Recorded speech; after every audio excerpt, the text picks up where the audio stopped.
nonese jewe ndabizi ko daddy yapfuye ariko I know he's up there. He's looking after me. He's looking after everybody who loves him. Haters bose abakwanga ubu bari gukunda cyangwa kwanga rero birabareba. If they keep talking, it's not your problem. If we have hate, nothing will go. Daddy avuka Los Angeles. Kristo akavuka Lodifi. Murakurikirana. Wow. Mwagiye kumusura kuri anniversaire ye nyirizi. Wow.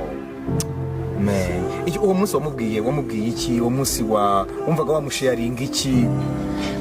Namubwiye ko mukunda, ko mukumbuye. Technically namubwiye ko abantu bose except the haters.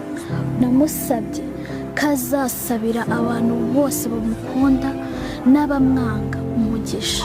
So hate is not a good thing in life. If